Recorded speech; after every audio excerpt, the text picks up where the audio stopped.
ఎందుకని ఇలా మోడీ దిష్టి మేమని ఇది చేసినావు అసలు ఎట్లా బీజేపీ వాళ్ళే మేము రామసక్కదనంగా ప్రవేశపెట్టినాం బడ్జెట్ అని వాళ్ళు అంటారు. ఏం చెప్తావు? 2014 నుంచి ఇప్పటి వరకు 10 ఏళ్ళు మోడీ మనల్ని మోసం చేస్తూనే వచ్చారు. 10 ఏళ్ళ నుండి ఏదైతే ప్రాజెక్టులకు నిధులు ఇవ్వాలో ఒక్కదాని కూడా ఇవ్వలేదు. ఏదైతే ఏపీ రీఆర్గ్ యాక్ట్లో పెట్టిందని బయ్యారం ప్రాజెక్ట్ కానీ కాజీపేట్ కోచ్ ఫ్యాక్టరీ కానీ దేనికి కూడా డబ్బులు ఇవ్వలేదు. మరి ఈరోజు మన రాష్ట్రం ఎంతో అభివృద్ధి చెందుతుంది రేవంత్ అన్న పాలనలో. ఇంకా అభివృద్ధి చెందాలంటే కొన్ని ఇంపార్టెంట్ ప్రాజెక్ట్స్ ఉన్నాయి. ఫర్ ఎగ్జాంపుల్ మన మెట్రో ఉంది, 5 కారిడార్ ఎక్స్పాన్షన్ చేయాలి. 5 కారిడార్లకు ₹1 లేదు, దానికి 45,000 కోట్లు కావాలి. వీళ్ళు దానికి రూపాయి ఇవ్వలేదు. మళ్ళా హైదరాబాద్ మాస్టర్ సివరేజ్ ప్లాన్ ఉంది, వరంగల్ సివరేజ్ ప్లాన్ ఉంది, అండర్గ్రౌండ్ డ్రైనేజ్ ప్లాన్ ఉంది, ₹1 లేదు. మా ఇంటి దగ్గర ఉన్న ఉప్పల్ ఫ్లైఓవర్కి 8 సంవత్సరాల నుంచి ఆపుతారు. ఇంతమంది ఎంపీలు ఉన్నారు, 8 సంవత్సరాల నుంచి ఆపుతారు అంటే దానికి ఫండ్స్ లేవు, అది పెండింగ్లోనే ఉంది.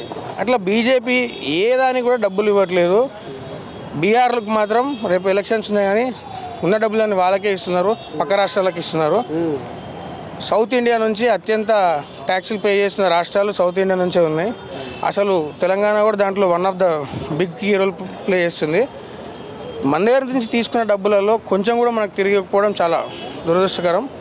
ఇక్కడ ఉన్న 8 మంది ఎంపీలు 2 మినిస్టర్లు ఉన్నారు. దేనికి మంత్రులు ఇచ్చినట్టు, ఈ మిగతా 6 మంది ఎంపీలు ఏం చేస్తున్నట్టు? పసుపు బోర్డు అని చెప్పి పసుపు బోర్డు పెట్టి దానికి సంబరాలు చేసుకోరు. పాపం దానికి ఒక చైర్మన్ ప్రెసిడెంట్ను పెట్టారు. ఆయనకు జీతం